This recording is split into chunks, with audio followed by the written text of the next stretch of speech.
As I was saying in the beginning, I hope that this was interesting for you to dive into some maybe unexplored concepts for you before, or for the ones that you have been around these territories. I hope that this was also inspiring to open up into some new ideas or new approaches. As I said in a tutorial of so few hours, it's very difficult to, let's say, develop a kind of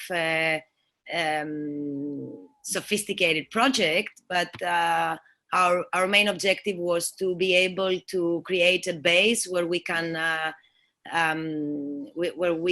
together discuss and have a discussion about these topics, and also to help you understand the possibilities of both possibilities, limitations, and possible applications that these technologies could have, especially, as I said before, when they are coupled with design and when they are coupled with creativity. So today we're summing this up with this roundtable discussion that more than anything, we wanted to be a kind of an open space for everybody to participate. Of course, we will be also part of it moderating. Alexander Mademochoritis, that has been coordinating, was part of the first workshop with you, myself, that we've met in the beginning, Aldo Solazzo and Alexander Dubor, that was part of the second, let's say, unit of this workshop.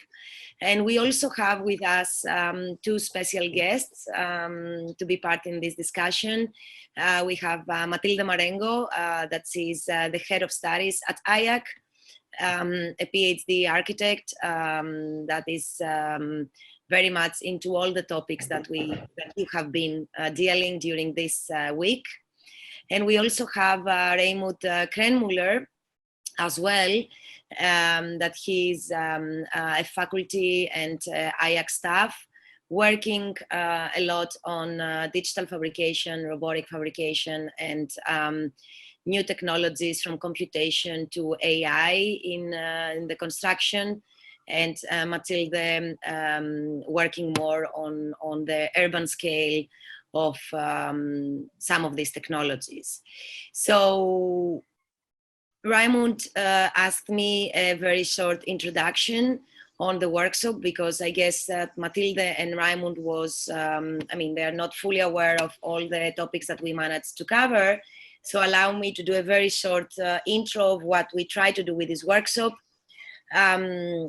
We're calling it Big Data, Urbanism, and Robotic Fabrication. And what we have tried to do in a very, very short time during a week is to introduce to the participants the idea of big data, how big data could be collected, how they could be processed, how they could be visualized in a geolocalized manner, therefore how we can create maps in order to better understand the urban complexity.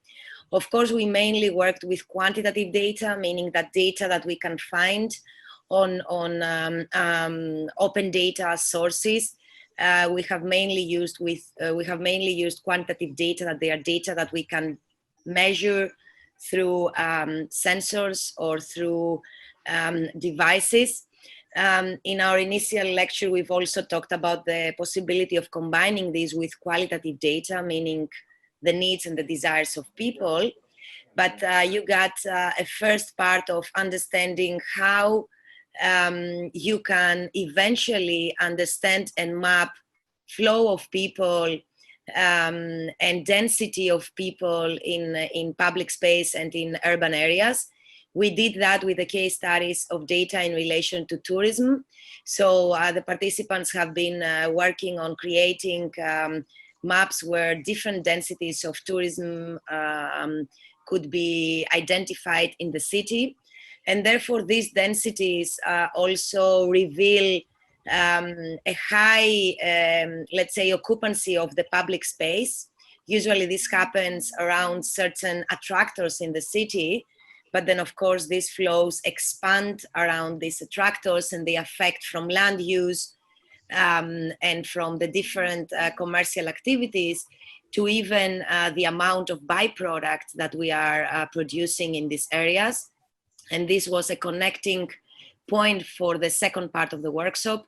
So understanding the high density of areas with tourists and understanding the byproducts either from tourists or from the land use of restaurants and activities around these areas.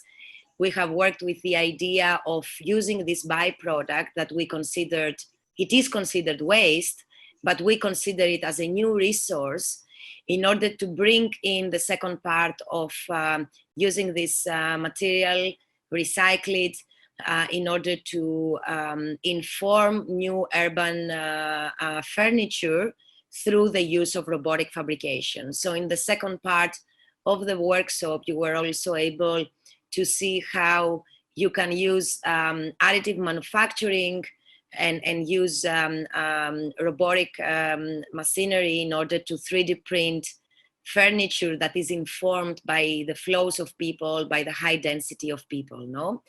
But also design that it is informed by what material you're using. So you had a very peculiar combination of topics and scales, and I hope that was interesting. So today's discussion is, as I said, an informal way that we share, that you share your experience, but also together we discuss these possibilities and limitation of the new processes that they emerge through these technologies, the way that we design and we analyze through the use of big data or through the use of real-time data is much different than we used to do in the traditional approaches.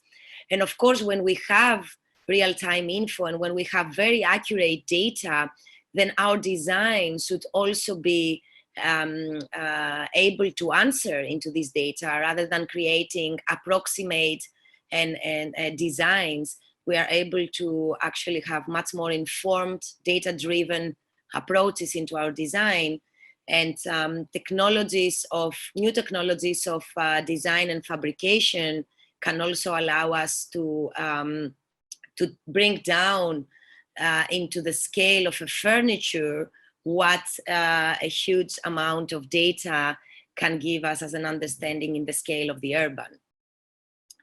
So I don't know if Alex, Aldo, and Alex want to add something to this description, both for our guests, but also for the participants and the students.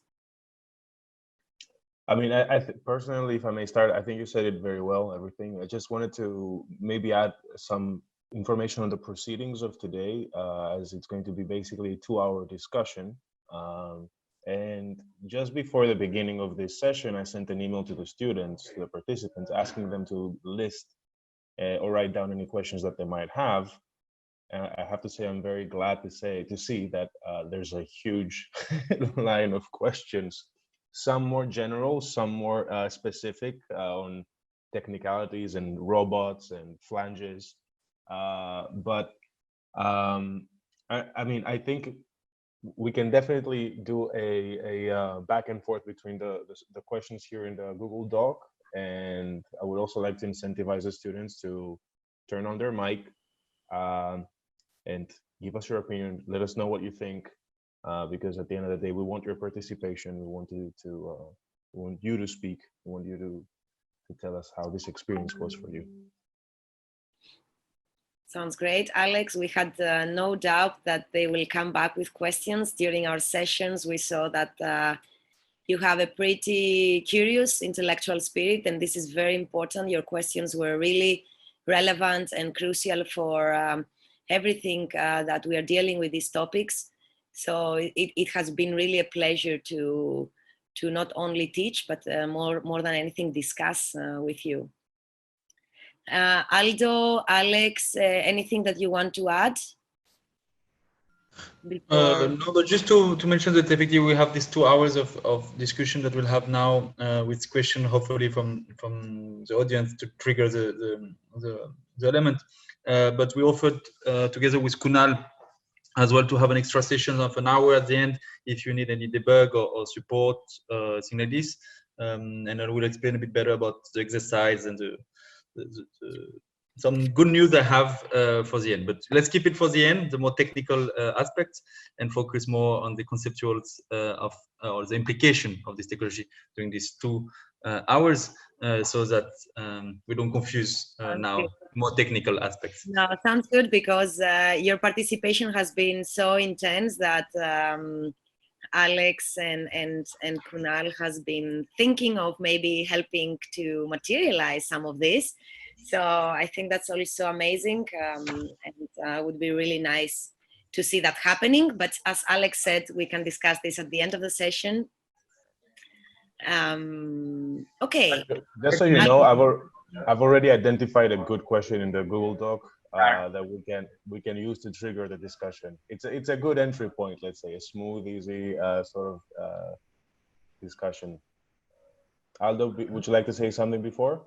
Yeah, no. I mean, just a quick comment for the students, Raimund and Mathilde, that we decided to work, as Areti was saying before, from the urban scale to the material technology through prototyping and robotic fabrication.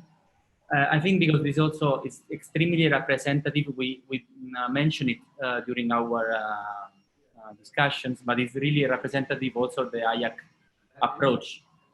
So how much we entangle information at the end somehow are related at a multi-scalar level, and how from an holistic point of observation of the urban environments, we can really scatter the information, categorize the action that has to be pursued, and reach probably the level of solution that can contextualize a small and very specific chirurgic intervention at the urban scale.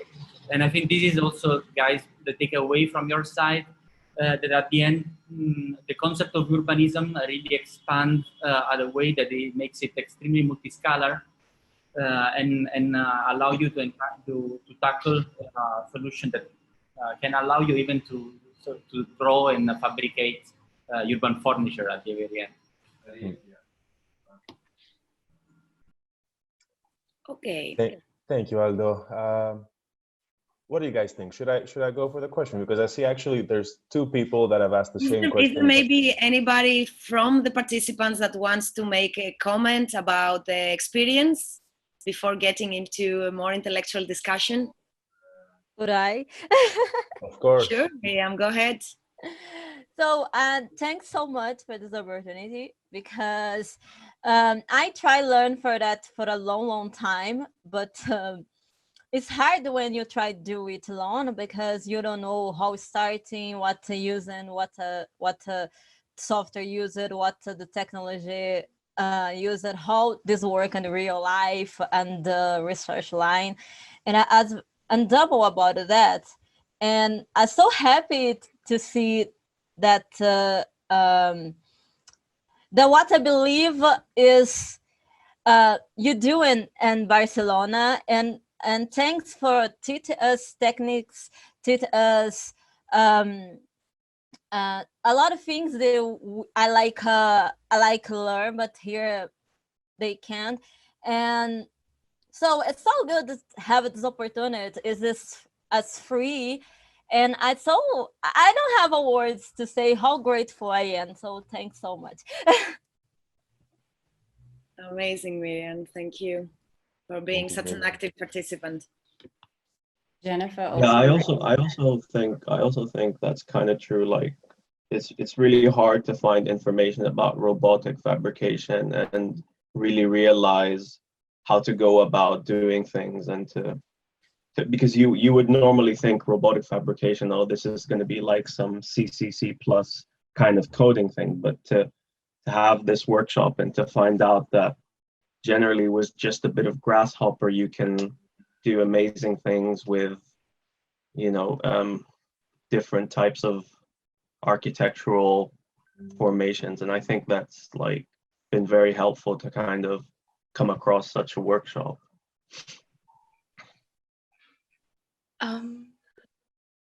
Oh, okay. I'll just. Yeah, Jennifer, I see you raise your hand. Please go ahead. Perfect. Yeah, I think it's really like a big, a great thank you for all. I think the thing that I know it's what's challenging with the timeline to give us as much tools or inputs so we can actually hopefully invite us to kind of discover more on our own. But I think what was really interesting for me, it's due to this kind of, I guess, an appearance, this two different scales where multi-scaled kind of project, we want to see that it's kind of be like it's easier to kind of like lost track of the line in a way, the narrative. So I think it was really useful where you were mentioning some methodology of like whatever it's data sourcing and then it's research and then visualization and then strategy and all that. So I think these steps really kind of gave us a good platform to start and then to do the design tools and all that from here. Yeah. To hear, Jennifer. Yeah. I'm really glad to hear that. I mean, at the end of the day, yeah, it is a workflow that you can break down in steps, but it's never really linear. And I think that's a very big lesson that you only learn through experience. In general, research or design through research is not a linear process. Mathilde has a great way of explaining this. It's a very messy sort of process, and there's a lot of feedback loops in it. So sometimes you make a discovery and that leads you back to question your original assumption, and then that makes you start all over again, maybe even collecting new data or rethinking your intervention in the end. But at least you need to make sure that all these steps at the end inform each other as well as possible. But it's true. It's interesting. It's one of those things that you have to actually experience and make the mistakes to actually be good at it. So with this, Aysegül. Aysel, yeah, I see you. Yeah. Hello. Thanks for the workshop, and my comment was the narrative was very clear, because in my early studies, it's maybe personal, but I saw this like in many students, like we were mixing with the purpose and the tools. So the tools and the learning tools was becoming so dominant and the main reason, then we were kind of missing the real points. Like they are just tools and we use them for some reason. And the reasons were in the bachelor especially was missing. In this workshop, I think it was very clear. We learned these tools in order to do these things. So those things are really on the point, and it was giving the bigger picture than only the tools. Then you can learn them from tutorial online. This is not the point. I think this workshop was really helpful to understand which tool we can use with purpose. And this is not the main point, just learning it and being fluent in it. And I think this was the main problem in architecture education.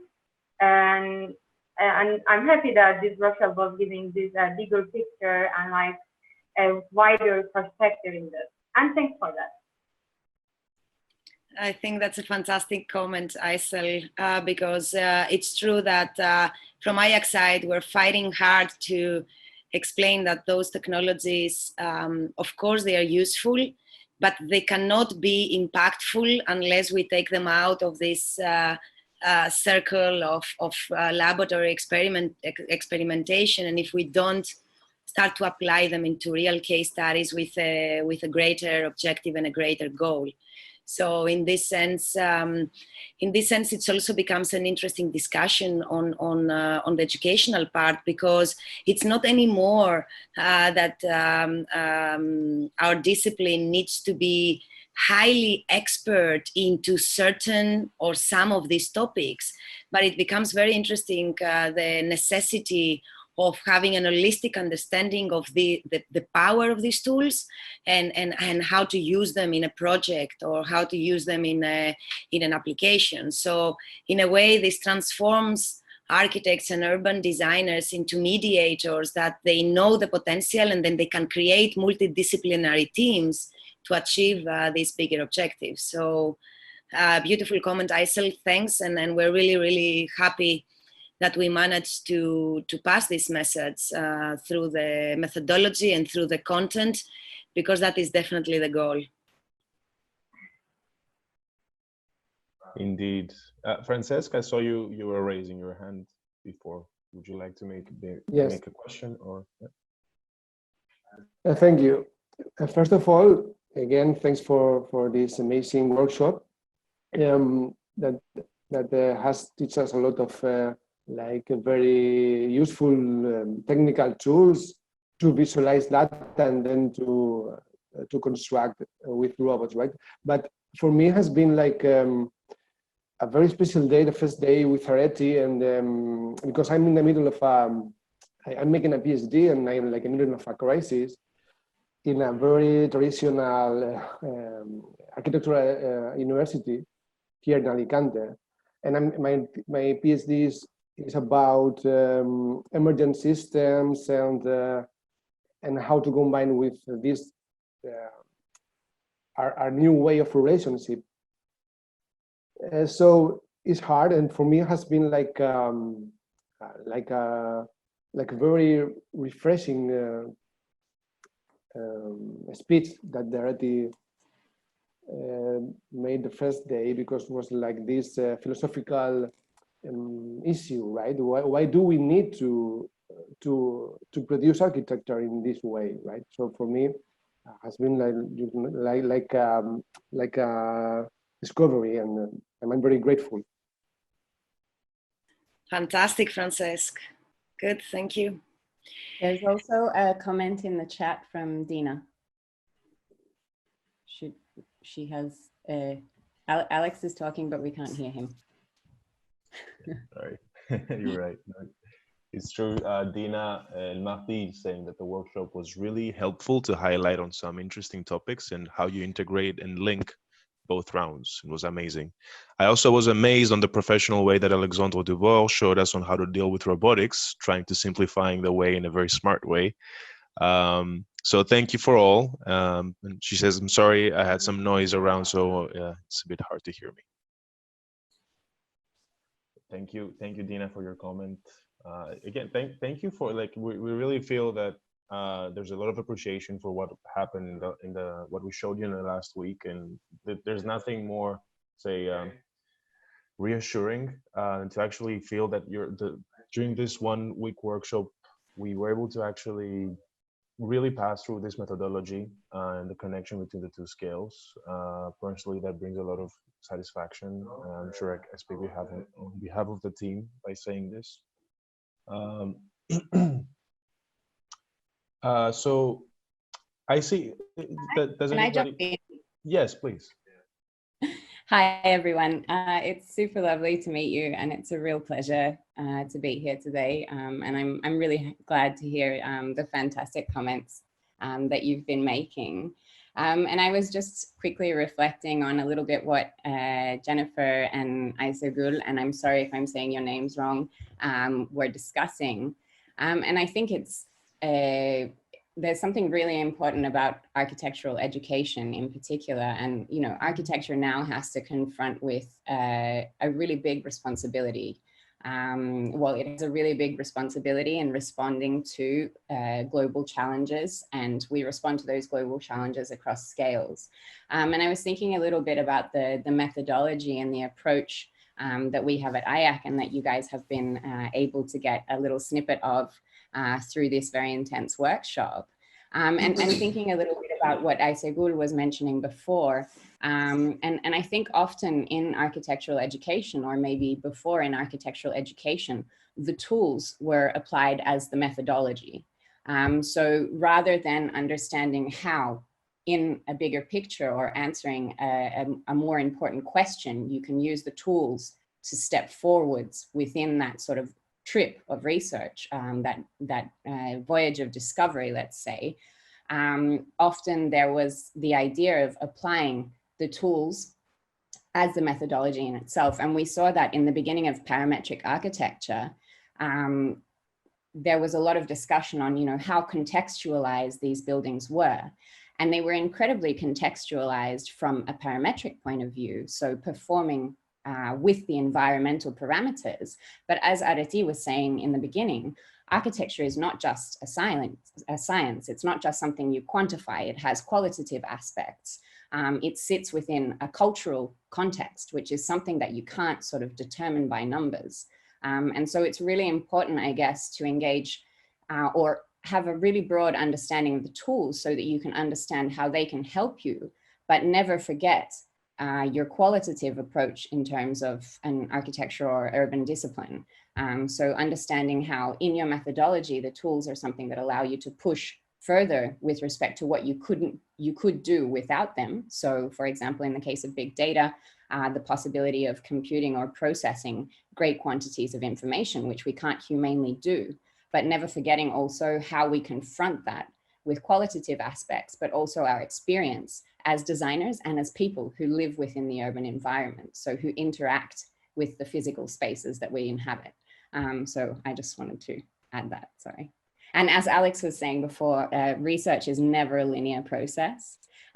It's super important to always understand that when you research, you're discovering something new. So you can't really know exactly where you'll end up. You can have an idea of your direction. And in that discovery, you always find new things, new moments of crisis, as Francesc was saying. And you know, it's totally typical to have huge crises in your PhD. So don't worry, you're all good.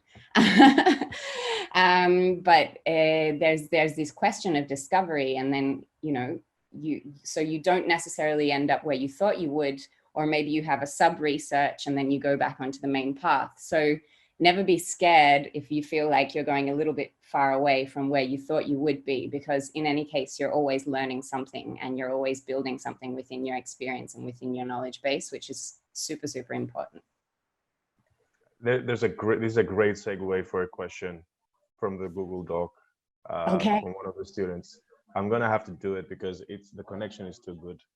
So, by the way, guys, I'm going to have to curate a bit the questions you listed. I'm sorry if I omit some of them. I just want to make sure that the conversation sort of stays a bit on point. So Nona is asking, during the lectures, I have noticed a statement that architecture is in crisis. And I totally agree, we have to do something with it. So my question is, how do you think or expect the future of architecture and urban environments may conform and transform within a couple of decades? Do you think that digital spaces, big data, and advanced technologies will evolve drastically? Or while it is not too late, we as architects and urbanists will need to also consider differently the emotional or cultural content or value of the living spaces and their influence on people, considering, of course, architecture as a combination medium of arts and sciences that has a crucial influence on society. Thank you very much to all for the amazing sessions and insightful discussions. I'm also going to copy paste the question in the chat so that everybody can see it. Are you reading this question, Alex, from the questions the students and participants sent? Exactly. And I also copy pasted it in the chat so you can read it. Who would like to take this one? That's a huge question. That's true. Well, I can start with a short, let's say, not answer, but a reflection into what you're saying, mainly because I was the first one that I was saying that architecture is in crisis. Our urban habitability is in crisis, and our urban habitability includes the built environment on the one hand, therefore architecture, but it also includes the public space. It also includes our infrastructure in terms of mobility, logistics, inequalities. So there are, there is no doubt that we are now in front of challenges that we have never seen before, no? And it's not only the climate, but it's of course also the social inequalities. It is the digital that is accelerating in a way that is radically changing the way that we interact and the way that we inhabit spaces. So in the part of the question of whereas we think that the digital space, big data or advanced technologies will evolve drastically, or if we need to also consider, you know, like other aspects and values that they are beyond the digital, such as emotional or cultural, then I would say that of course the digital should not be, let's say, the new landmark of our era. It is a new reality though. And the same way that, you know, like the Industrial Revolution some hundreds of years ago affected the way that we urbanize urbanized environments, it affected the way that economies have organized in certain strategies and methodologies of economies of scale. All technologies have been always hand in hand with society. So I kind of think that it is not, I mean, it is on our benefit to understand technologies as an evolution of society rather than as something that we need to confront with and rather as something that it happens in parallel. And when we are able to see that as a kind of a part of the human evolution as well, then we will have the power to choose how to use them. If we are taking a distance into certain, you know, like technophobic, for example, perspectives, then what we are actually producing is allowing space to the stakeholders or to the agents that dominate that technology to take decisions. And those decisions sometimes are not in favor of society. Those decisions are many times in favor of economic profit or political, let's say, or geopolitical goals and objectives. So I think that the more we understand that the digital is part of our life, and the more we try with our discipline, our discussion, and our action to raise awareness into everybody about these cultural changes and cultural shifts that they are happening, then the more power we will have to be able to affect or participate into how these technologies should be used, no? And the digital, in my opinion, does not exclude cultural, does not exclude emotional. It should be seen as a kind of a new sphere where a lot of, let's say, intelligences are taking place, you know, like cultural and emotional intelligences, ecological and biological intelligences, digital and artificial intelligences, and of course, you know, like a clear prioritization of what are the goals that we want to achieve. Because I truly believe today that if we decide what is the future that we want to live in, we can achieve it because we have the means to achieve it. It's a matter of trying to reorganize the principles upon our current economic systems and our current political and geopolitical systems have been operating. And to do that, we need everybody to be part of it, not certain experts that in a top-down manner will need to decide how these things are going to be implemented. But we need as much as possible and more than any time in the history, we need the participation of the society as well into that. And I'm sure I'm not answering the question. I'm just probably further evolving your reflection and your thought. Yeah, but you just triggered, I think, a very interesting. Mate, would you like to take over? Yeah, no, actually, I was going to say it's not really a question you can answer with a black and white or like a binary answer. You know, it's not a yes no answer. It is, of course, a reflection. And I think the question is posed in a very interesting manner because for me, excuse me, the question in some way does a full circle because it starts with architecture in crisis and then it closes with the crucial influence of architecture on the society. And what I was thinking when I saw the architecture in crisis sentence was that society too, in some way at the moment, I think is in crisis and is expressing a series of sort of points of crucial reflection. We've seen it a lot over the past 6 months, definitely in many, many different forms, no? And so it's true also that it's not only architecture that influences society, but also society that influences the architecture, as Areti was saying. So there is this crisis that, you know, has a back and forth in some way. Excuse me, I'm losing my voice. And I think there's something that's very interesting, because, you know, I like to think positively, I like to think optimistically, and in some way architecture has, at a different pace in the past decades or in the past centuries, adapted to the necessities of the society of that time to some extent. So architecture has always, or cities have always evolved to accommodate new necessities, whether it be growth strategies or anything. And I think society also has to some extent evolved. So both the space we inhabit and us as human beings are to some extent resilient. So I think that it's, on one hand, it's important also to understand that and keep a positive attitude. And I think for me, there are two kind of like pointers that, or one pointer that is important to sort of identify here. And I think what's changed is the question of time.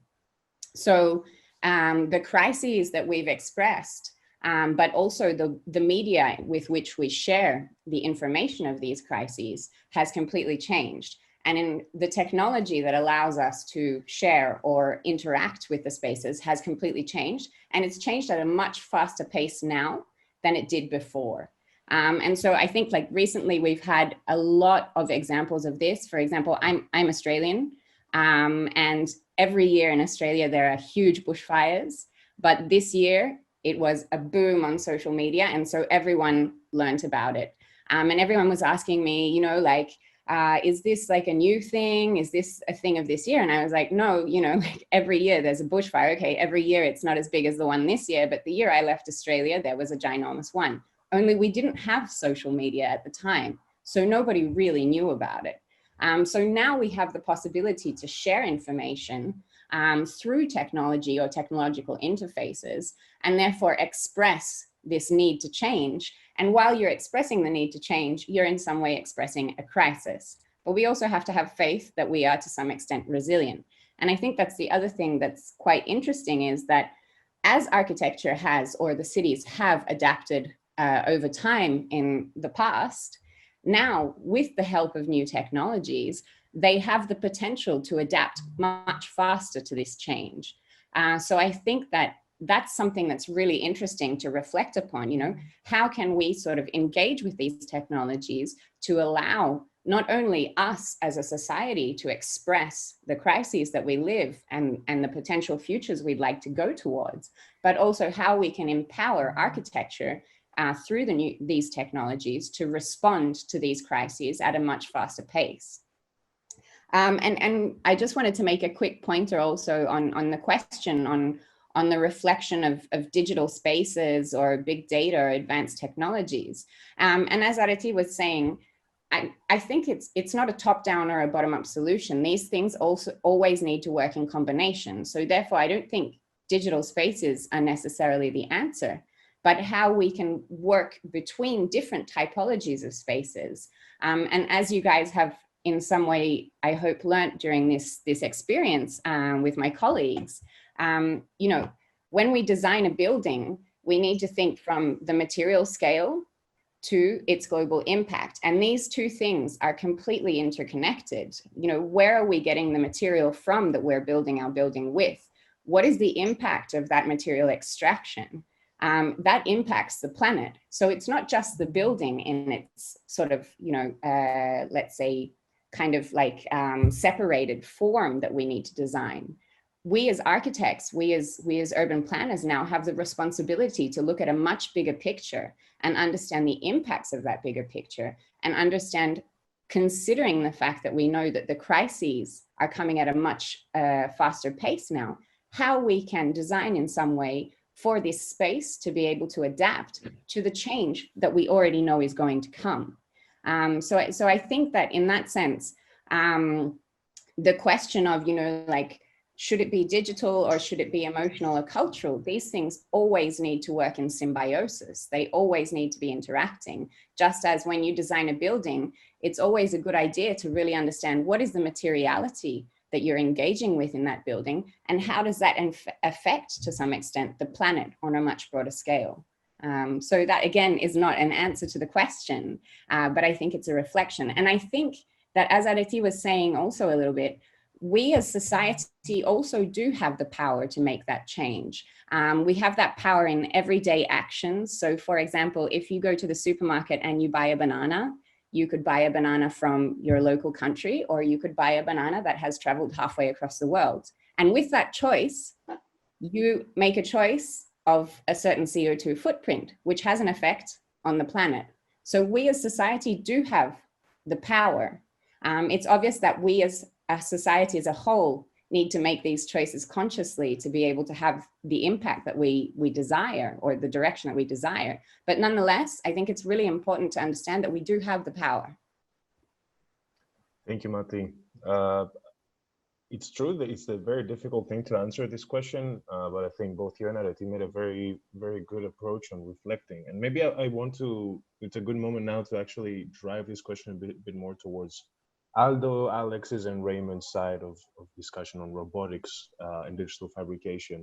I'm going to maybe extract from this question another question, which would be, how do you guys see the cultural value of robotics and digital fabrication as architects? I mean, Aldo, Alex, Raimund, you've trained as architects and engineers. How do you see robotics fall into the equation that Mathilde and Areti just described, especially from a cultural point of view?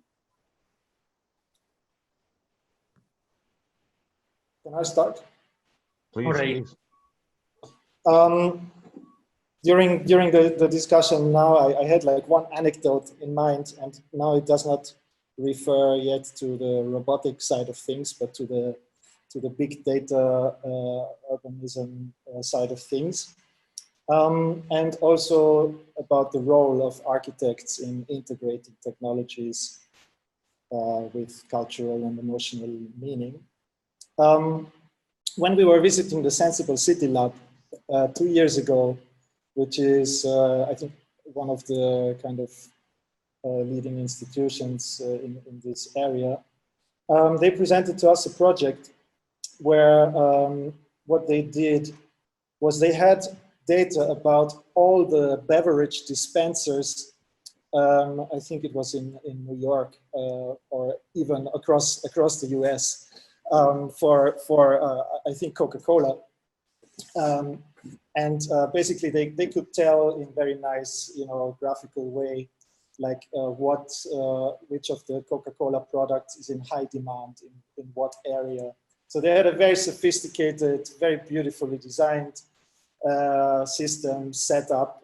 So basically all the technology was in place, but all of this data, all of this information, and the processing of this data, it was serving the interests of a multinational company, and basically there was, in this project, I'm not now kind of dissing the Sensible City Lab, but in this project it was kind of obvious to me that if there is not someone who gives a cultural meaning to all of this content and all of these beautiful technological possibilities, then it becomes very, very, I don't know, like, yeah, meaningless in a way. And in this case, I think it's still quite unique, a quite unique thing that architects do, to have this integrative thinking, which in this case they didn't apply so much, of finding finding meaning in these technologies. I think there's like my favorite Rem Koolhaas quote: "We need to find optimism in the inevitable."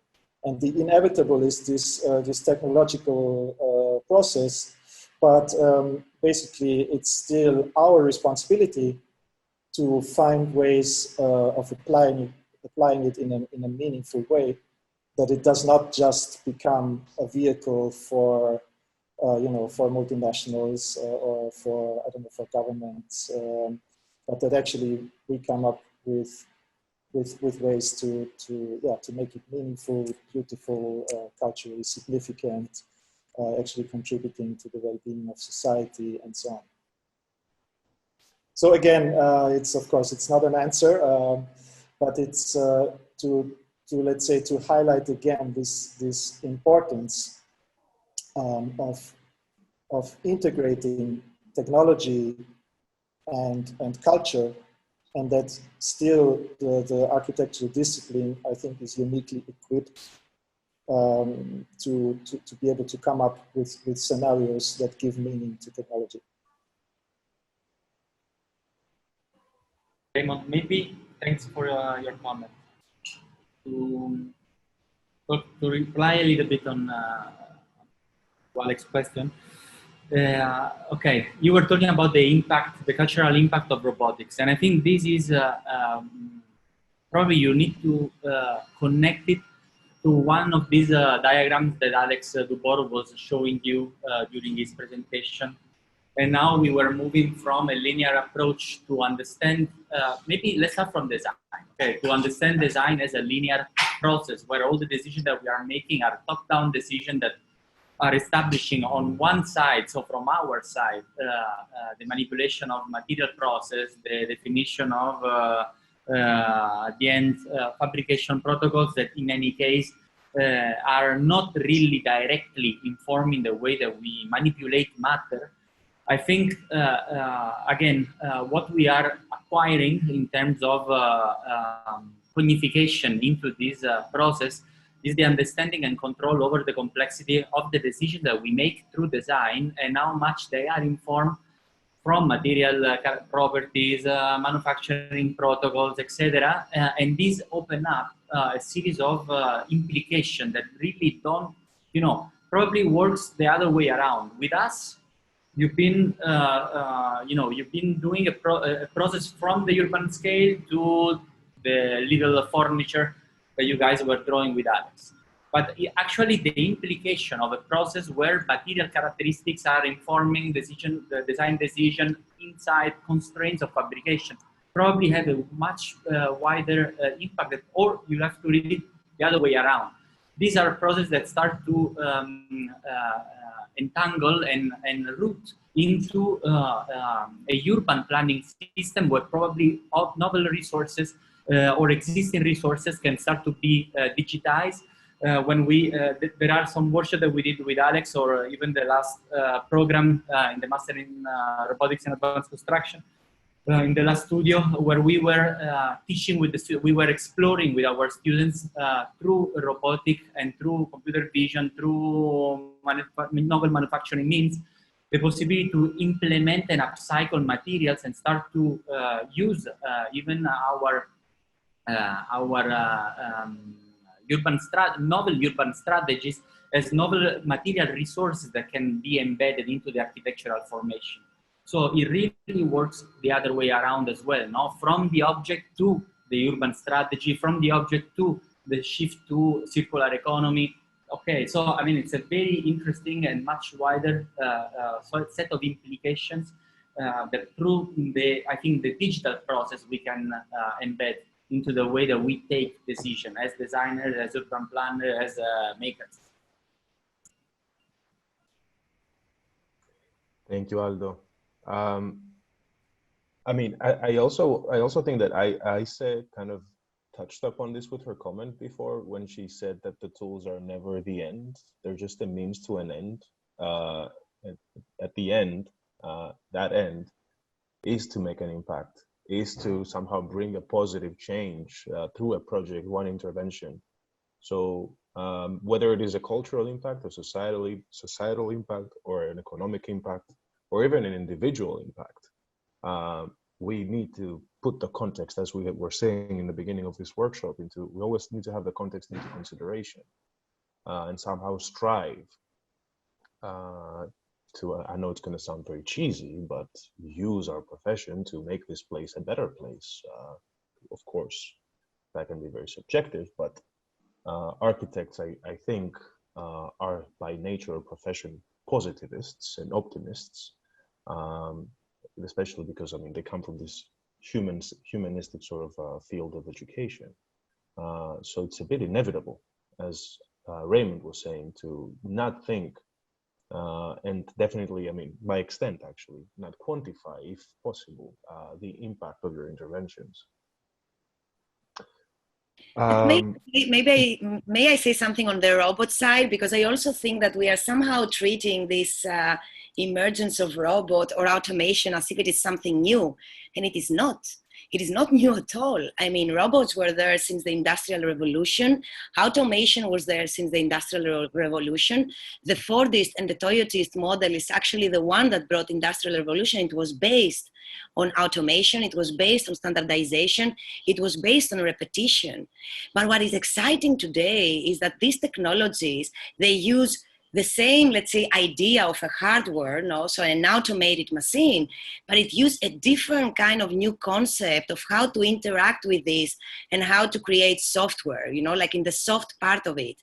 So now we have machines that they are able to interact with humans, no? So it's not just a robot that it is inside the factory, like massively producing to create economy of scales, but it is a kind of a customized robot that we can have in our laboratories, we can have in our houses, we can interact with it. And this is actually changing the way different processes being made, from the design process, because there is a collaborator that all of a sudden has certain intelligence, which is not like a cognitive intelligence, but it is a kind of a support collaborator, and the design process is changing. I mean, the computational process or the algorithms can also be considered a machine or a robot. The Internet of Things, the intelligent devices can be considered as robots as well. So, you know, I think that it is important to understand that the new relation between humans and machines is a relation that is extremely new in terms of concept on how we interact among the two. And it's not new at all in terms of how this technology can be previously used or existed as a hardware into certain factories of many hundreds years back. And this is a huge opportunity. It's a huge opportunity for designers. It is a huge opportunity for decision makers on how to allow this new, let's say, human-machine collaboration to take place, and how to develop, on the one hand, protocols for generating new communication among these elements, but also regulations in order to be able to regulate from privacy to, you know, like possibilities that favor the citizens instead of favoring automation. So if there's a lot of discussion usually on machines taking over the jobs of people, no? But then there is little discussion on the new opportunities and the new jobs that all this evolution is creating in terms of creative jobs, in terms of much more intellectual, cognitive, and jobs that they are beyond this kind of, you know, hands-based labor. And I think that those are complex questions for our society, that they are related with kind of a consensus that needs to be found among different stakeholders, no? Not only just designers and architects. And that is the challenge of the close future on that. Thank you, Areti. Thank you. Thank you. Thank you, Nona, for the question. I would like to move on to the next question, because it is also, again, combining a little bit both of the topics that we discussed during this week, but it sort of underlies or maybe highlights, I think, a valid discrepancy So this question has been asked by Aya. I'm going to again copy paste it in the chat.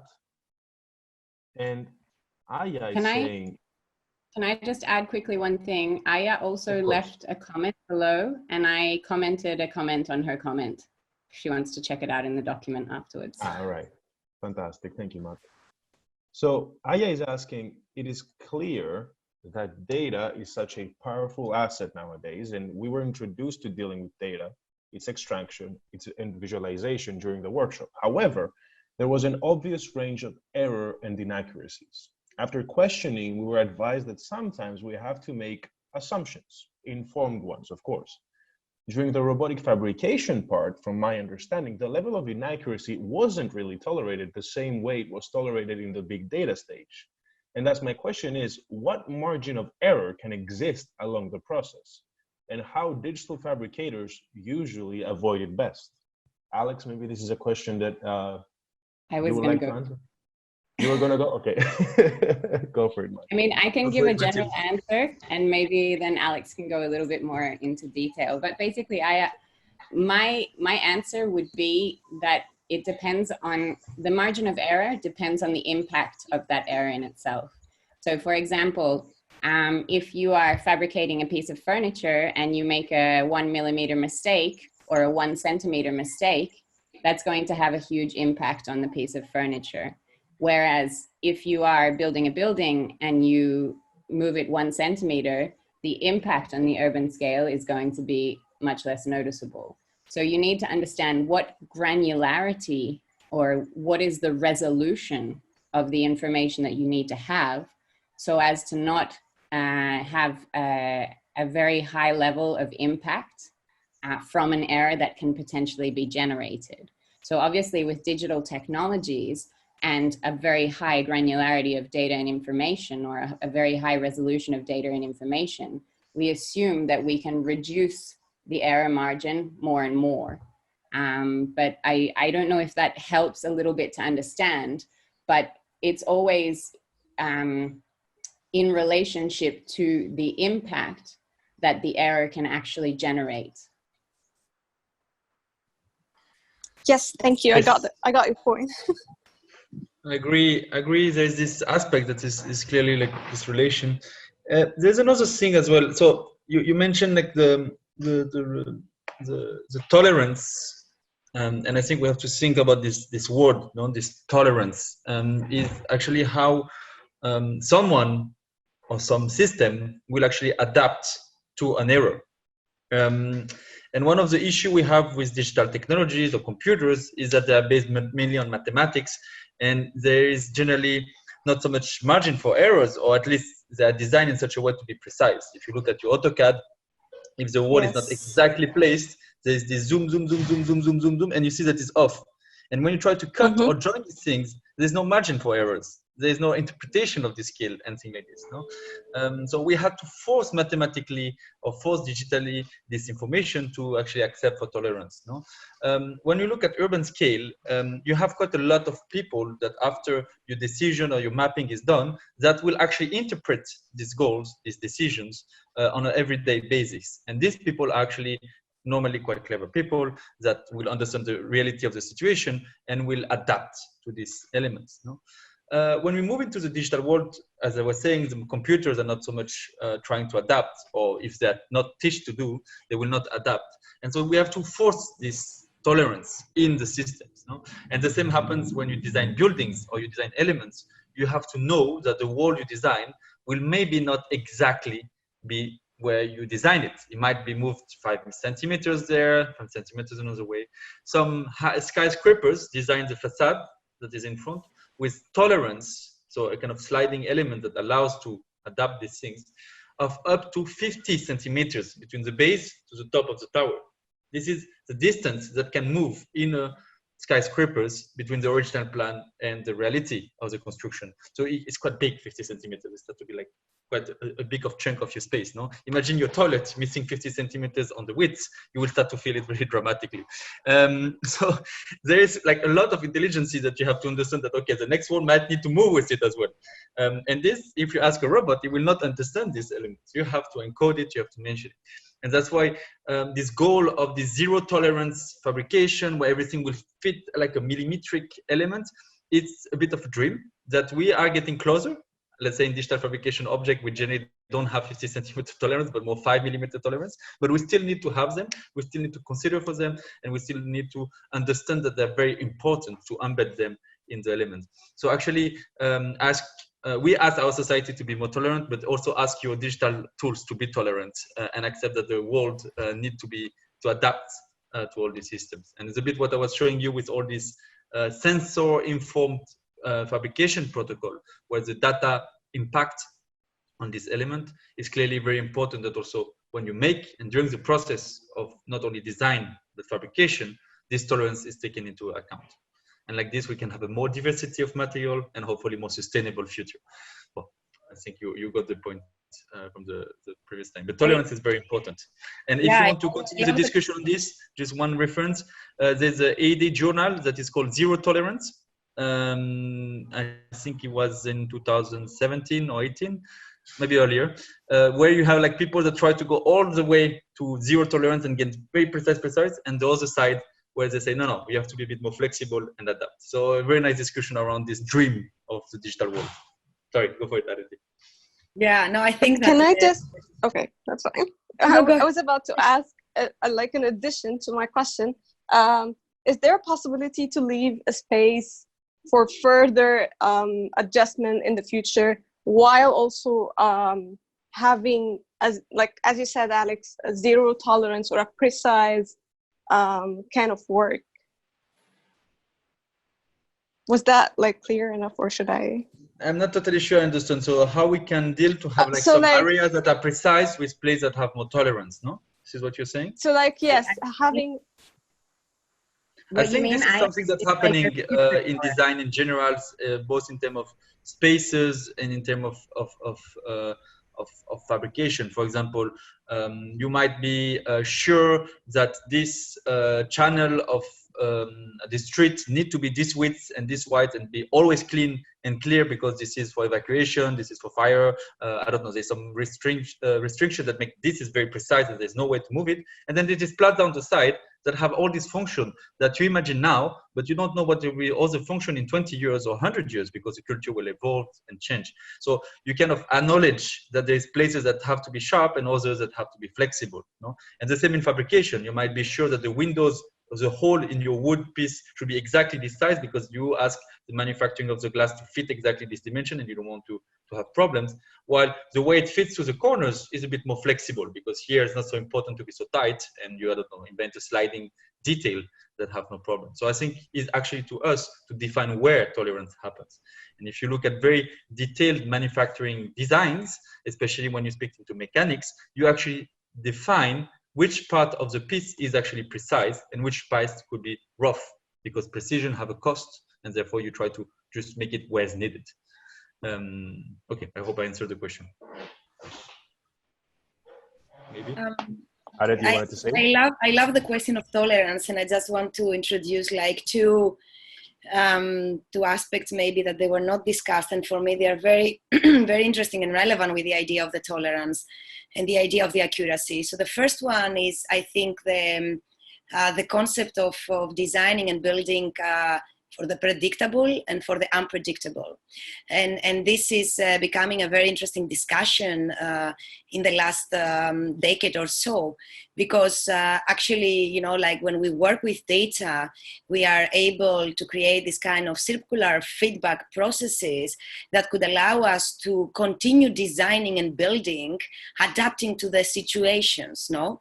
And there are certain processes in design or that they are extracted from biology and nature, such as growth, that you can have a certain idea of how things could emerge, but you don't have a certain clear, let's say, idea of a 100% accurate, let's say, evolution.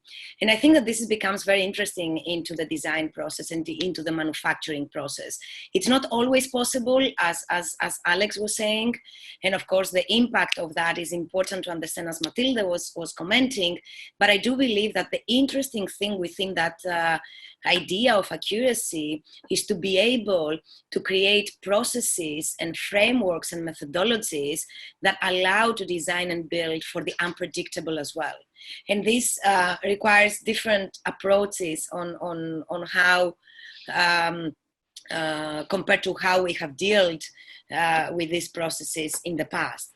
And the second thing that I want to comment on this idea of accuracy, especially in the aspect of data in the urban, is accurate for what, or accurate for who?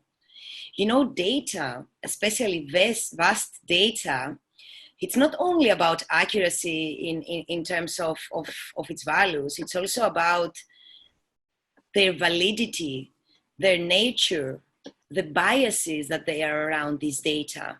So the accuracy there, it somehow gains another dimension, no? When we start to decide to overlap certain data of contamination with areas of certain GDP or public space, the way that we overlap it, the way that we decide to use it, the scale that we decide to apply them to, the source that we decide from where the data are driven, it's already a bias there, no?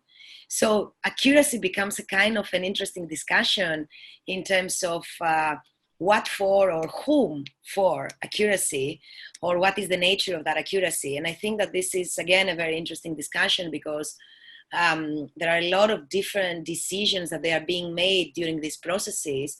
They are not purely automated processes.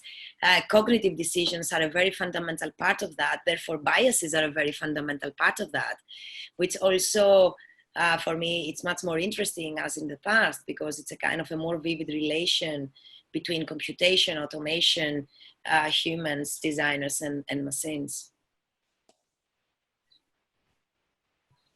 Biases and yes, thank you, ideology, ultimately, that kind of sneaks into the, let's say, apparently neutral data, which well, more than, like, often it is actually not upon close inspection.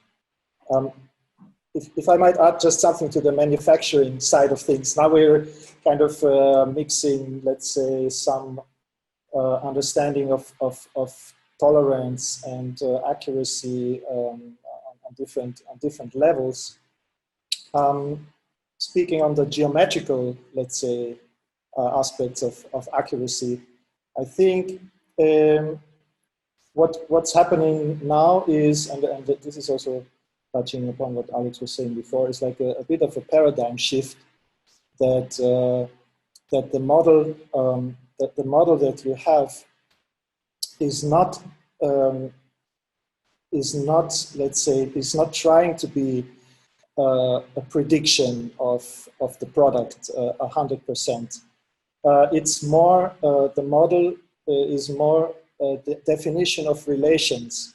And if you think, I think biology was a very good example, like we all, you know, we all have 2 eyes and a nose and a mouth, but obviously where exactly they end up in our face is like is not you know, the same from person to person. So there is kind of a different way also of encoding this information, which is not super directly geometrical, where then you would need a certain accuracy for 2 parts to come together. And that obviously doesn't always work. Like if you design, I don't know, a jet engine, then you have to have your kind of your rotating shaft, you know, like absolutely perfectly fitting the bearings and so on. So there is no room, let's say, there's no wiggle room there, quite literally. But in architecture, and especially in larger scales, in urban scales, like these relations become a bit more flexible, and then the definition of the product or the design, what we understand as design, is not so much more the final product. It's more like the definition of its relations, which then, when it manifests itself, has a certain range. which then is this tolerance that we're talking about. And now also the manufacturing technology can accommodate for this because of this real-time feedback. During the fabrication process, again, it's not anymore critical that the part is exactly where you predict it will be. It's within a certain range, and the precise location can be determined, in real time, and it does not have to be known beforehand. So this kind of accommodating for the unknown and designing for unpredictability, this also has a technological level, let's say, on the manufacturing side of things. Thank you, Raimund. Thank you, guys. I also think it's a great topic of discussion. There's also this thing, especially in urbanism. I mean, Raimund, I think you said very well. Robotic fabrication and digital manufacturing is more about the geometrical accuracy. And in urbanism, we also have this cultural accuracy, let's say, how impactful, or quantify your impact, as we say usually in the MACT, which is a very different challenge. But still, I think all answers have gone really well into approaching the discussion. I would like to move on to the next question, which this one, I think it comes in two parts. And I think it's Aldo is a great person to actually answer, or at least address it, especially because he has an entrepreneurial understanding of how to actually, what it takes to actually make change in the real world. So Jennifer Aldo is asking, regarding the exploration or achievements on creating new biohybrid materials, what are the challenges that are lost in translation when bringing a new product into the existing or mainstream market? And next, she goes on to ask, due to a large discrepancy of established traditional industries and the more recent smaller startup businesses, I have noticed, specifically from a personal experience in the case of Paris and France, that it is quite expensive and exhaustive to be part of the mainstream dialogue, as the bigger traditional industries hold a certain monopoly and agency regarding regulations, norms, and certifications. Thank you all for this opportunity and for your time. Okay, I mean, this question fit very well in the week that we are living here in the office. It's kind of the nightmare of the week. So I will really be happy not to address this question, but it's actually it has a very good timing. Okay, in IAAC, let's start with IAAC. In IAAC, we are, and not only, but in IAAC, we are a lot research. I mean, since many years, we are researching over novel materials. Areti is leading a course that is called Digital Matter. She's going to talk about it later, since many years. And I mean, we got very familiar with sort of the definition of methodology, no? That allow you to implement novel solution and also explore their implication at the architectural scale, no? Starting from the material reinvention, that most of the time is simply, I mean, it relies on the aggregation of already existing solution together. This is a little bit what is happening in a lot, probably 90% of the innovation process. This is something that I guess along the years we've been very well acquired in the school. What happened after is something that is a bit more wild, and for sure project all these beautiful and interesting intuitions into a context that absolutely is transcending. I say it goes beyond our normal figures. Now, so you start to have a lot of different forces start to surround even the most interesting solution that you might got, and you suddenly need to quickly find a solution that I mean are coming from another game. So legislation is absolutely a complex task to go through.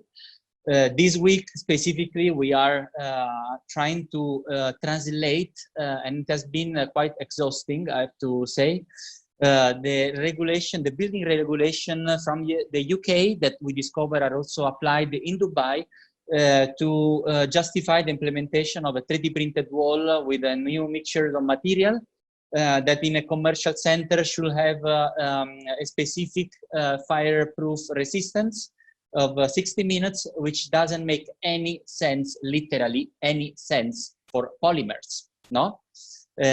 When you talk about the material and the legislation is asking you to make this material perform in a way that is completely out of its logic, it's also representative probably of a huge distance that we often discuss in moments like this in IAAC, between the development of a novel solution and the capacity of these regulations to keep the pace and respond to those new products that we are launching in the market. So just to tell you, it's only this part is a full-time job.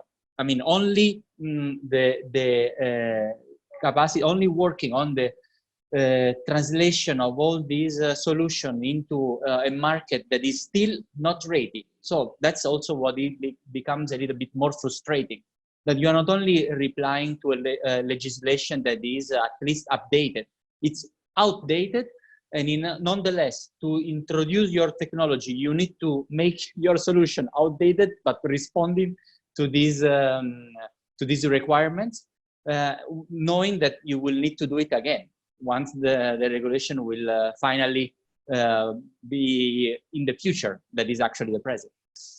So it's a complex, it's a really complex protocol, but probably one important suggestion that we can make is that, and we are trying also on the educational part, we are trying to bring a little bit those actors in the educational environment. So we are also trying at IAAC to bring market experts, experts in regulation, etc., that at least can start to point out these issues, because we need to tackle this issue as soon as possible, because they are there, they are coming, and suddenly they are limiting also the possibilities and opportunities that you have to bring innovation. And you know, maybe my answer was a little bit longer, but I'm telling you, it was absolutely contextualized in the week that we are living here. And I don't even tell you in detail all the solution that we had to go through to find a potential, you know, how you say, scapegoat. So yeah, I hope I answered to you. No, I think I can really empathize with this kind of like emotional side and kind of frustration too. But yeah, because it's, yeah, okay, thank you. I mean, it's a bit of a vicious cycle, because bureaucracy is the death of excitement, and there's no way that you can actually like do something, implement something in the real world without actually going through that obstacle. So Alex, but also, you know what, another thing that is, sorry, but just to tell you, another thing that makes all this process a little bit more perverse is that in a world where we are extremely interconnected, look, we are replying to questions that are coming from everywhere. Suddenly you need to, when you bring innovation, you bring a novel solution, respond also to regulation that are coming from so many different places in the world, and you really need to discover what is behind them. Every time you want to actuate is not impossible, but absolutely is a challenge, and absolutely we need regulation to all this system of regulatory implementation of novel material solution and so on to update, but update at a global scale, and that's very complex. But for sure is limiting the emergence of technologies that I'm sure that are ready to be implemented today. Areti, would you like me to add? Yeah, to add a bit on that, I had different thoughts on this question, because it's a question that it's a challenge that we have been facing for many years from our work at IAAC as well. And I think that there are two two, let's say, ways to approach that question. So the first one is to, I mean, scale is important. So it's different to bring material innovation in a product scale, and it's different to bring material innovation in an architectural scale, no, in a building scale. This is definitely a huge difference, because the construction sector, as well said by Aldo, is a sector that is very, very slow in absorbing innovation, mainly because the different regulations, the different processes for certification that they are needed for materials, they are, let's say, making a process so long and so difficult to be applied. But I think that on the one hand, we need to push for pilot projects, and then the pilot projects are not always necessarily an applied, an application, let's say, that could be eventually used the way that traditional material were used. But the pilot project is always the best way in order to be able to evaluate and to understand the feasibility of such solutions, no? And I think that from IAAC side, we're pushing a lot to do pilot projects, and there are many industries out there, the traditional ones that you call, that they now see that if they don't innovate and change, they will stay behind. So every time more and more these industries are interested to produce pilot projects, to produce and research on new composites and new materials, bio-based, more sustainable materials. So they are also changing also a bit, and they are participating a bit into this process of creating this pilot project. So my answer into how this could bring a huger impact into the market is the pilot project, but also collaboration with industries of all scales, from the big ones to the small ones. I think this is fundamental, because then we're able to have a better evaluation of this novelty, no? The second part that I want to highlight is that, especially in the construction sector, there are huge limitations when we are talking about materials, because we need a lot of performance, no? We need a lot of structural performance, environmental, let's say, durability. We have a lot of requirements in that scale.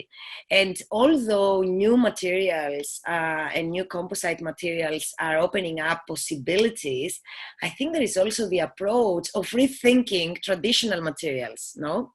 At IAAC, with Alex, and many people from the team, we have been working on rethinking how soil or earth as a more sustainable material could come back to the construction, and figure out how digital technologies could allow us to adapt it to the new necessities of structural performance, durability, aesthetics, and all of the alike. Wood has been a traditional material that it's also a very sustainable material. The way that how we grow it, how we process it, how do we apply it and maintain it in construction can also bring a radical, let's say, answer to the unsustainable world of concrete or plastic. Other kind of materials that they are, negative carbon as wood or circular, biochar composites, which again, they are materials that they have been used in agriculture. They are materials that they are out there. They are not novel, but they can help us with novel processes of combining them with some of these digital technologies in design and manufacturing. They can allow us to build things that we were not able to build before. And I think this is also something interesting when we are talking about materiality in construction to take into consideration. Thank you. Thank you. And I also have a thought on this, because I remember once attending a class on economics in the Master's in Technology, and there was a specific discussion on this topic by the tutor, Gonzalo de la Cámara, who's an economist, and he was basically asking the students, okay, you have this amazing project, how do you expect to communicate this to, let's say, the city mayor, or let's say a regulatory body that would be responsible for implementing it? And the students were scratching their heads, but in the end, the discussion really boiled down to two simple words: cost and profit. in the end, you need to boil down. I know it's a very dry sort of description of an amazingly sort of developed, nuanced project, but at the end of the day, any politician, let's say, cares about this. You know, I don't care about, let's say, they don't necessarily care about the actual societal change. Unfortunately, they do care about the cost and the profit. So if the cost can be minimized and the profit can be maximized, let's do whatever you want. And that's also another vicious cycle, you know, and that's also something that we need to take into consideration. There's maybe going off on a tangent here again from the discussion that we had. Areti, I would like maybe to address this to you just before we maybe leave this topic of the connection between industry and the real world, as we tend to misname it. So how do you see, Louisa is asking, how do you see the challenges in using big data with the city hall or those institutions who are in charge of the city planning? And how do you see the approaches? Well, this is a bit of a contrast to the question. How do you see the approaches to work with big data in informal environments, such as slums? It's kind of two different worlds. Sorry, I muted. I was reading the previous question, but now I see that you just copy pasted this one. So, yeah, thank you for the question. I think that first of all, city administrations, the last year, they have realized the huge potential of data. So they are all investing into that in all countries of the world. There is a huge investment to be able to create open data sets, to be able to have this data, and there is a huge effort also to own this data. Because one of the issues that happen with the emerging idea of smart city is that all the cities wanted to be at the forefront of this innovation, but because they lacked knowledge on how certain processes are being applied, they ended up being used by telecommunication companies, because telecommunication companies knew exactly how to apply certain technologies in the city. They quickly signed contracts with many cities in the world, but then they omitted to comment into these contracts who is the owner of the data, right? So a lot of smart cities today in many parts of the world, a lot of city administrations, they ended up owning an infrastructure without owning the essence of this infrastructure, which is the data. And there is a huge effort that is happening now to realize that mistake and try to recreating agreements in the different cities in the world, in the different countries, in the different continents. No, the European law is one of the references in relation to how data of citizens could protect. They could protect the privacy of the citizens, but they could also protect, let's say, the notion that certain cities own the data of their citizens as well. So there is a huge discussion there, and city administrations know it very well. And they also know that these data, they can be helpful on rethinking their urban planning. They don't know yet how to do it, which is why we always say that the urban technologies that we are creating here at IAAC is an important figure, because it's a figure that is able to understand technologies and data science, but also have a deep knowledge of the urban environment, the urban complexity, the needs of the society. And cities need those profiles in order to be able to understand how they can take action, because they know the theory, but they don't know how to apply it. And this is why most of them, they keep on using the traditional ways of urban planning. So challenges and opportunities of using big data with the city halls or the city administrations is on its way, but it lacks professionals, and it lacks the ownership of the data yet, no? Now, the question about the informal settlements, I think it's a fundamental question, because it opens up the question, how do you collect data? You know, in the cities, that there have been strategies on infrastructure and smart cities and Internet of Things, there is already an investment that has been done as an infrastructure in order to be able to have this data. But in many places in the world, including informal settlements, this infrastructure is not there. But then the important question is, how do you extract data? Do you always really need a huge plugged-in infrastructure of millions of miniaturized interconnected objects among them in order to extract data? Or are there other ways to do that? No? The first day in my talk, I showed you a couple of other ways of how we can collect data from citizens from every place in the world, either with the video game that I was showing you, the Super Barrio, or data that we can extract from a combination of surveys and social data, information that we can extract from the consensus of the people participating into different processes that gives this data, gives they make transparent their needs and their desires. So I think that in places such as informal settlements, such strategies are much more appropriate, rather than thinking that we need to plan everything from scratch to land a huge infrastructure, that it's very difficult on the one hand, and on the other hand, it's also affecting, or it's unable to somehow monitor this kind of intelligence and the self-organization that has happened into these environments, no? So, yeah, I mean, different kind of processes and alternatives, more bottom-up processes in these areas could be used in order to collect data, and of course to bring them back to the people, no? Data become a powerful tool to design, but they also become a powerful tool to raise awareness.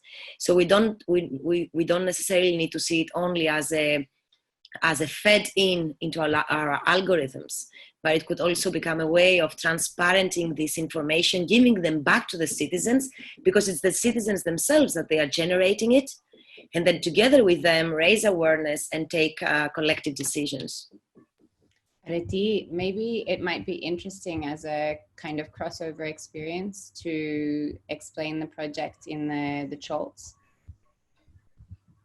I did that in the first day of the presentation. So everybody has seen the project that we did in the Cholts of Mumbai, India, which was an informal settlement.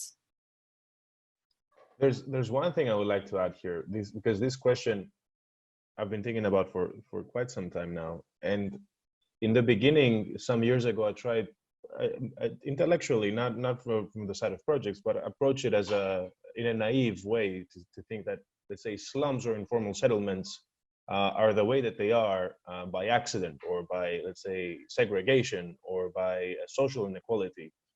And through discussion with people who've actually lived or experienced places like this firsthand, I was a bit surprised, again, due to my naivety, to discover that usually, in most cases, these informal settlements are informal by design, are informal on purpose.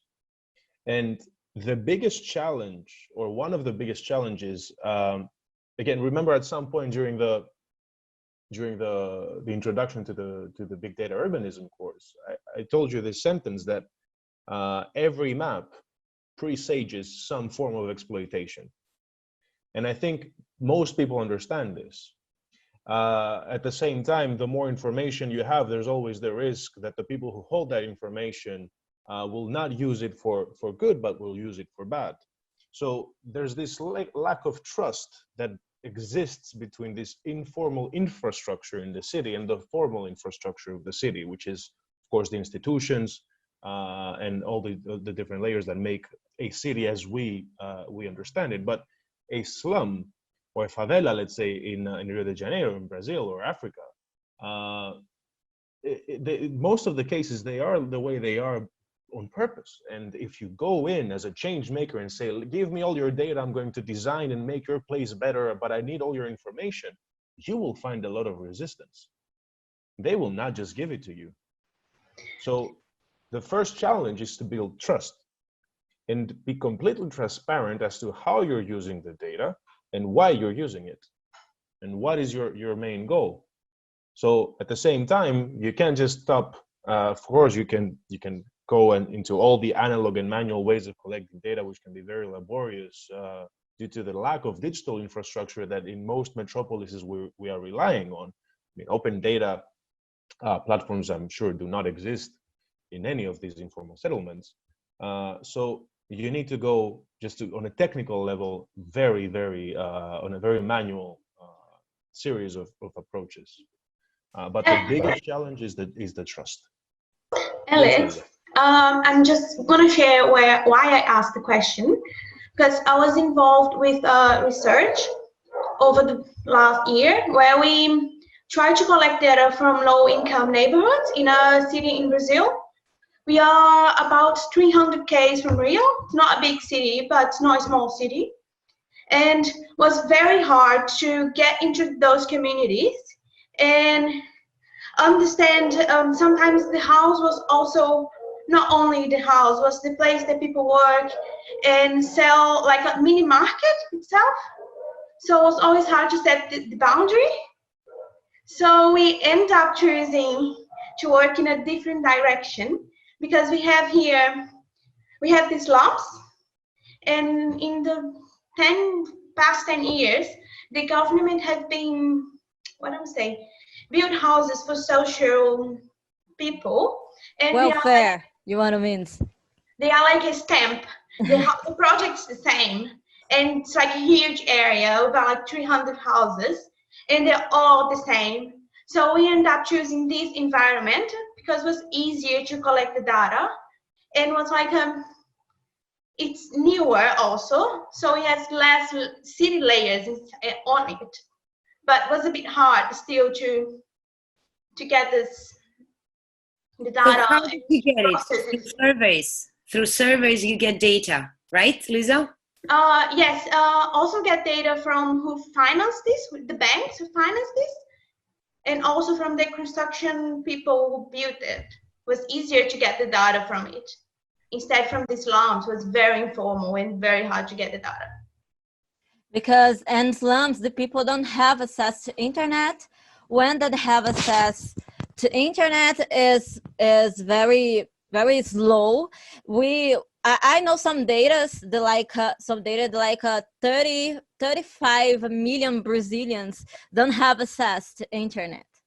As much people, and now the government, for example, can pay the welfare from coronavirus because they haven't how access the bank or they have access the data. Some NGO in Brazil, they catch some data, make direct questions, or they make a map where the people say to where they from, to where they go, or some questions directly. But some people don't want to answer. First, because sometimes they don't understand the question. Second, because they don't trust in who is making these questions. And in Brazil now, for example, we have like 60% of cities in Brazil don't have any basic sanitation. And we know this area, we know where it is. And when you have some smart city as Rio de Janeiro, they have a big complex that is made it to World Cup, don't work, because only work just in some rich as areas, it don't work well anymore. This is the problem that we have here. Yeah, it's definitely a challenge. I mean, I've been to different informal settlements the last decade for some of the work, like from Sao Paulo. I've been to Sao Paulo, to Caracas, and to Mumbai in different informal settlements. And I also have to say that, you know, like at every place is different, because informal settlements could somehow operate either as a kind of a close connector to the city. The case of Mumbai is such. The slums there, they work by importing trash from the city, by importing trash from different cities so that they can process it and then create a kind of an economy, which also means that this part of the city it becomes a fundamental part for the economy and the operation of the city. So for some people, it is a valid place to exist, no? So they are making no effort to try to change anything whatsoever. In Sao Paulo and Caracas, it was a bit more different because there was also, you know, like this kind of, I mean, in Sao Paulo, there was this effort of bringing infrastructure, but then in Caracas, there was this excess of criminality as well that became impossible to access into creating any dialogue or trust, as you were saying anyways, no?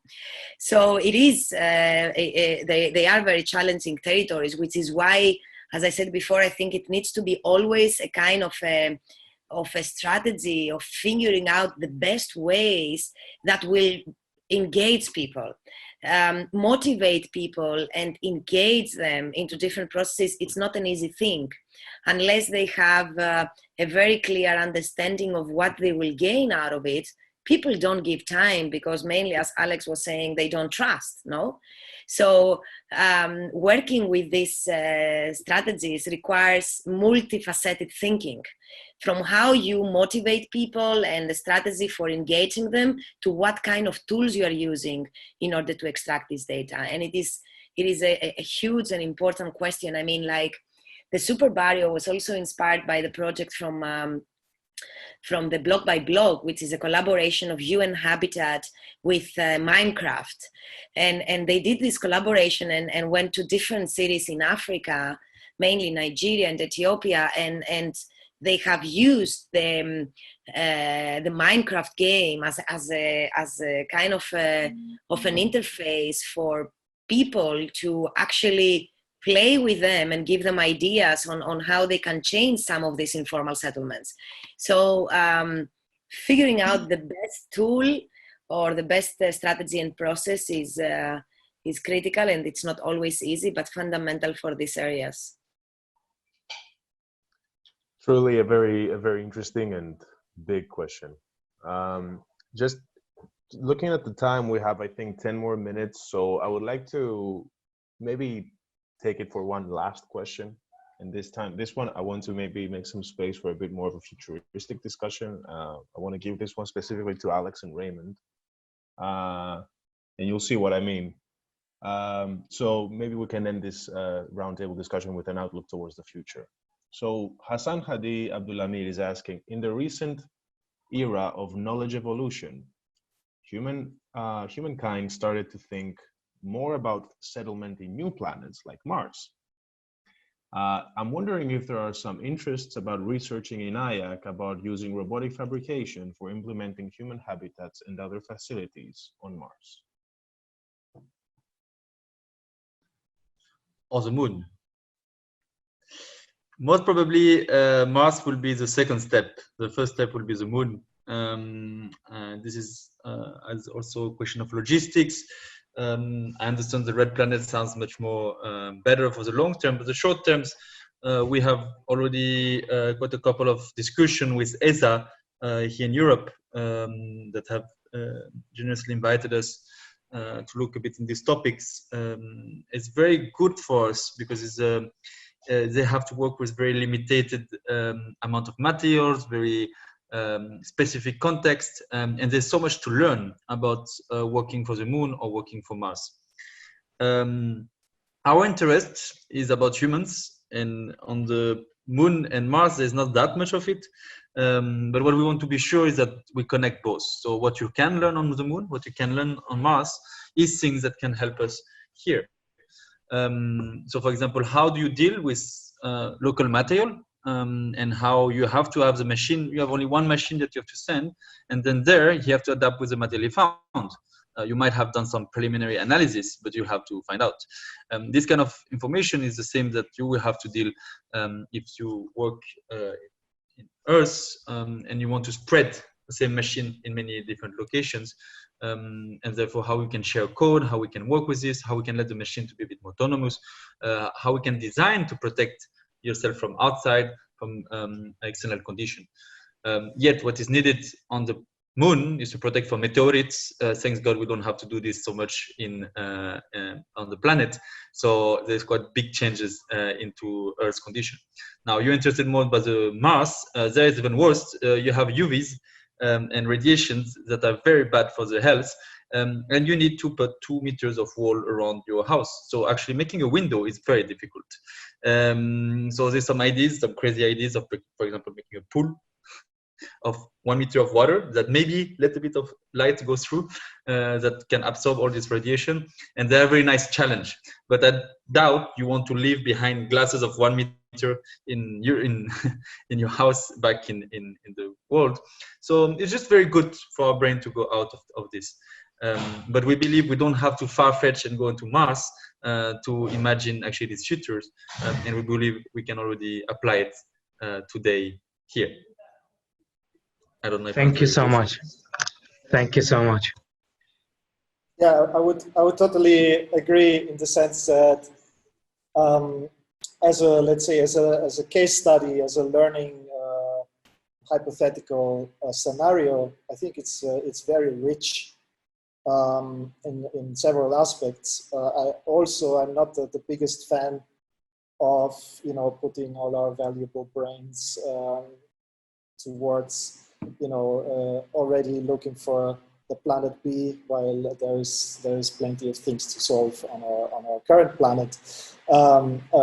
However, like touching a bit on what we've discussed before in terms of designing for the unpredictable, I think this is also something that can be played out, with these kind of space scenarios, because you don't have the Google Maps of Mars, you don't have the precise data of your building site beforehand. So you have to come up with models of representing a design and of fabrication that accommodate all these uncertainties, and then also they have to be accommodated in an autonomous way. So the agents or the robots or whatever that you send there building for you, they have to be able to react to this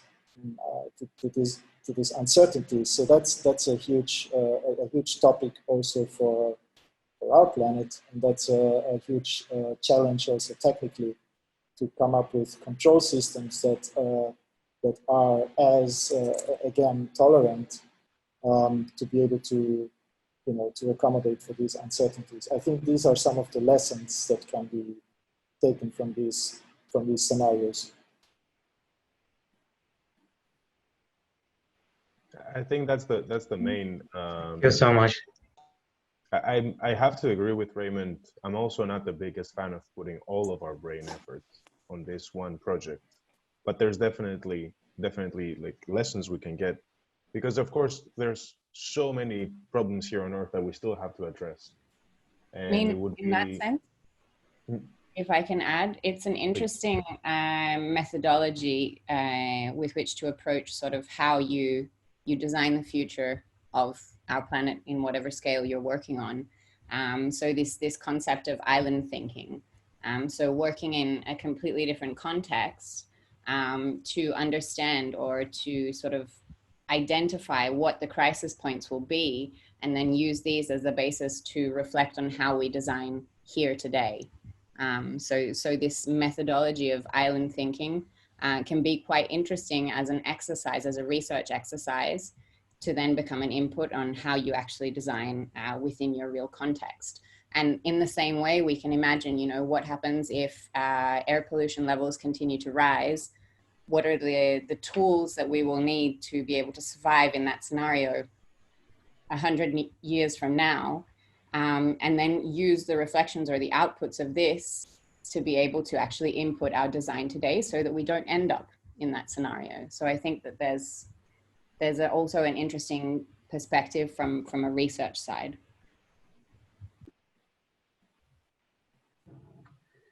I don't know, Areti, if you would like to add something to this, but seeing that it's already 3 o'clock, I think it would be a good moment to wrap up the discussion. And I know there's an exciting announcement for the participants of the workshop. Did I win the lottery? Yes, you did. Mati won the lottery, everybody. Not true. It's not true. So, One of the best comments. Before the exciting announcements, I just want to, from my side, from the IAAC team side, I just want to thank you all for your participation in this workshop. I mean, I know we also did this for free, and it's an offer to us, but it's not easy to be able to create a network and a team of people that they are so committed and they are so profound in their thinking, reflections, and discussion. I personally really enjoyed the conversation with all of you, or most of you, or the ones that you talked whatsoever. And I think that this also triggered a lot of things that we shared among each other. Not only our thinking, but also, like practices and projects and doubts. It has been beautiful. And I hope that some of you or all of you, you can soon visit us in Barcelona. We would be glad to receive you at IAAC and show you around into this special space as well. And maybe some of you can come back with us either for studies or work. So who knows, the future could bring us together very, very soon. So thank you for that. It has been a pleasure, and good luck with all your future steps, and keep us updated with anything that you need that we can support you with. People are saying in the chat that they want to come to Barcelona now. Okay, yes, you can. You should. And actually, that's part of the good news. Alex, Aldo, something before the good news from your side, from the experience with the guy? I really genuinely enjoyed it. I did not expect this amount of engagement. I mean, still I see it's been a week and we still have 70 participants. And our expectations was around 40, and it still is after a week much more. So I'm very, very glad and thankful and appreciative of having you all with us. Thank you so much. I also learned something from you guys, and this is, yeah, just thank you. I wish in the near future we can see each other again, actually. From my side, just a comment that we succeeded in making this all together, how many we are. I don't know how many we are now, but all together, I think we succeeded to make this moment valuable also in terms of quality of the discussion that was a trigger. And this really goes both ways. So we were extremely surprised by really the quality, the level of this question that we were receiving. And also we are very grateful of the level of interactivity that we had together. I didn't have time to show you the codes that we prepared for the part of computer vision, but probably it was just too much. And I'm inviting you to follow all our IAAC activities for future opportunities to engage also on other topics that we couldn't deeply we couldn't introduce and talk about anything in general, in particular. But I invite you to follow all our activities and stay in touch with us for the future. Looking forward for the surprise. Yeah, I want to second a bit all this thought. To be honest, with Alex, we were not sure about this workshop when we started, about like what will be the level of engagement online and who will be these people that would register. We had big unknown about this workshop, and we didn't know how to organize it or scale up. We didn't use the skills level that you would have and say this. And we updated quite dramatically the workshop along the way in reaction to what we discover. We've seen so much engagement and discussion that we put double effort in it, change the tutorial on the way to scale up a bit in the things, add more project and new things, all the ways. You've seen like the computer vision addition of Aldo during this chat, the different exercise, Kunal suddenly entering into the discussion. Because we really enjoyed it, to be honest, and I was not expecting so much, so that's been a very nice pleasure. Now I can continue on this line. We enjoyed so much this discussion that we started to wish to continue this relation with you guys. And I think that I've already discussed with you this idea of an exercise that will continue below after this workshop, kind of competition. I also discussed that we were interested to look at the possibility to help some of you come to IAAC in the future. And we are very glad to announce today that we, beyond our initial goals, we have succeeded to secure for you amazing scholarships to help some of you to come. We decided to split the two competitions in a way. One is an exercise where we will be happy to produce your object and exhibit some of your amazing projects that you've done. And on the side, there will be an open competition on the scholarship that is based more on CV and portfolio, in which I would be more than happy to see your competition inside. But let's say it's two different tracks and two different ways of evaluating and two different types of awards that could come onto this. I don't know, Areti, if you want to mention some words about the scholarship, or Alex, I don't know who prefer to jump on this, because it's also thanks to your effort to secure this this scholarship. Yeah, I mean, I will leave Alex to explain the logistics, but just for you to know that the IAAC board and direction in the last month and a half has decided to take a series of decisions on, as a COVID, let's say, response to help people with certain economical difficulties. And after seeing your level and seeing your commitment, we have also secured a decision that allows us to expand this offer to you as well. So Alex will explain a bit more about it, but yeah, you have won it. So congratulations. No, it's true. You guys deserve it. So I'm going to send you an email after this session, which I invite you to go very carefully through it. It's basically, as a sum up, saying that there's basically 4 partial scholarships that we are awarding.